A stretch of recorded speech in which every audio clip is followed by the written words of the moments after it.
What's up, everybody? How you doing? We're making it. We're making the video, chat. So, YouTube. I say chat all the time because too much Twitch. We're making the video today. So, here you go. You've been asking for this. We've had the conversation an infinite amount of times on stream. So, let's talk about it. We're going to talk about the cost of the DLC and the annual pass. Now, I will start off with this. I think it's a fair price. I think that I'm actually really excited and surprised that they moved from the DLC structure, which is something the community has consistently complained about, to an annual pass structure, which is like a hybrid straddling a monthly subscription, which is something that's been brought up a lot, and the DLC structure. So let's talk about a couple of assumptions that I want to smash first. One, the fundamental assumption is that a lot of these changes that are coming in the game are only going to be available if you buy the Forsaken DLC. I think that it is beyond fair to assume that things like collections, weapon rebalancing, weapon slot changes, anything in the sandbox, probably most of the Crucible changes, all of that stuff is going to be for free, because Bungie can't iterate on their game that way. They're not going to make sweeping fundamental sandbox changes, UI changes to people who buy the Forsaken DLC and not everyone else, because the game is just simply not set up that way. That is a key point of contention that a lot of people are missing. So that's the first thing that I want to make sure we get out of the way and everyone understands. One, most of the sweeping sandbox changes, the collections, the weapons, the gear, I think that it is safe to assume that all of that is going to be available to everybody for free. I could be wrong. I highly doubt that I'm wrong. As far as the addition of like the new supers, the new expressions of subclasses, I feel like those are probably going to be behind the wall of the DLC purchase. And I feel like that's a fair assumption. But that's the stuff you're getting for free. Two, the Forsaken DLC does not cost $70. It doesn't. I see that everywhere. A lot of people are saying like $70 for this DLC. It's not $70. The DLC is $40 and the annual pass is $30. You can make the personal choice to buy both of them right now, but if you want to wait to see what's in the annual pass, you can wait to see it. You can buy it at any point during the year. So the Forsaken DLC is $40. It comes with, the new raid, the new game mode Gambit, new strikes, new story missions, Dreaming City, which is, I'm really excited about that. So that's Forsaken. And then the annual pass is basically like 3 miniature DLCs or 3 expansions, 3 content drops that change. I believe Deej's wording was the overall tone of the game every season for the rest of the year. So you'll have Forsaken, and then every time you go, so when we hit, season 5, 6, and 7, we will have a change in tone in the game. So I think, and these endgame drops, or these the annual content stuff is going to be endgame focused. So let me break down why I think this is a good idea. One, what is the number one complaint coming out of everyone's mouths every time a story-based DLC drops? That was short. I didn't like that. That was lame. That was too fast. I don't really care. There's no more endgame. So the fact that Bungie is orienting their focus away from the DLC-based content of high-priced campaign creation, story content, all the stuff that people don't really latch on to, and focusing it more on endgame and the 3 drops that are happening, and I don't know if I'm remembering them in order. We have the Black Armory, we have Penumbra, and then we have something else that I can't remember. And I'm bad. I'm a bad YouTuber because I'm not going to look it up. But we'll have those 3 content drops throughout the year. And you get them all for $30 with the annual pass.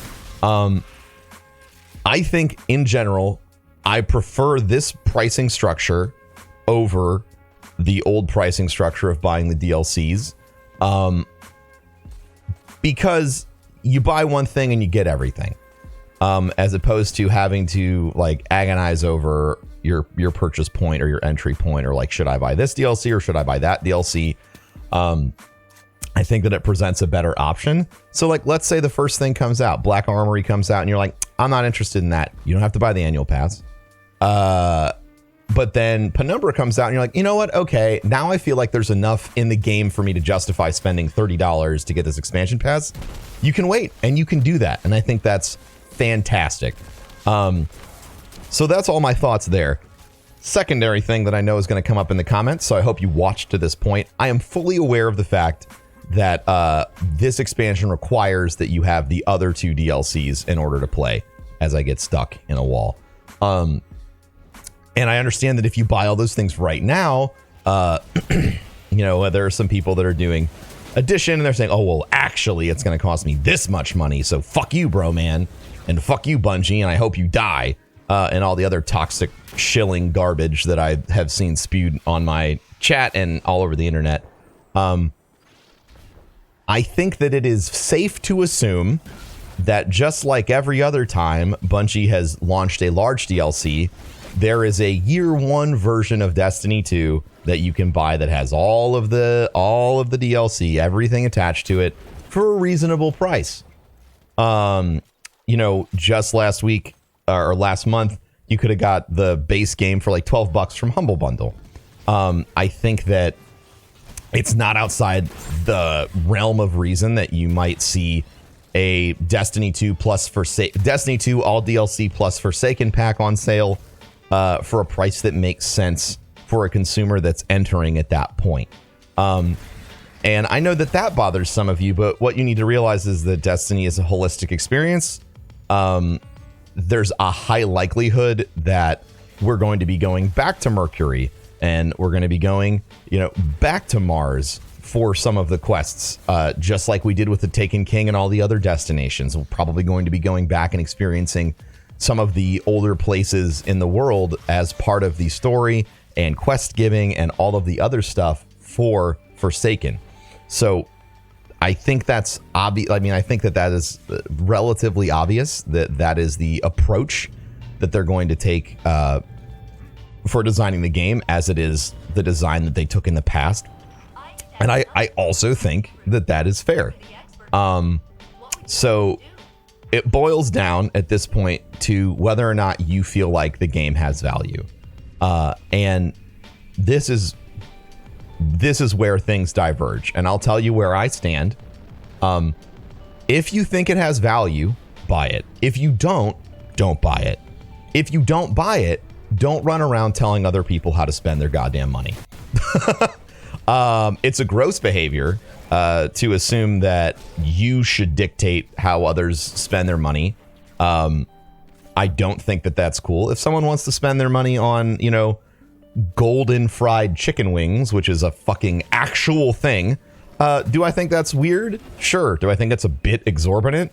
Yeah, absolutely. I think it's like, why would you ruin good chicken wings by coating them with gold? But if someone wants to spend their money on that, that's their call.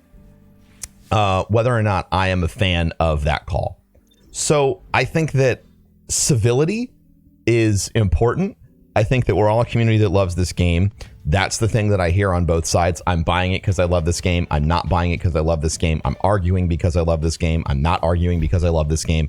I think that we have common ground, and the common ground is that everybody has a deep level of passion towards Destiny 2 as an experience. And our respect for one another ultimately will define how we grow as a community. I think that if you don't like what you've seen so far, or if you don't trust Bungie, which is another thing that I've seen, it is not impossible for you to wait to buy the DLC, watch some streams, watch some reviews, find the most hypercritical person you can that hates this game or whatever, and see what they have to say about it. And wait.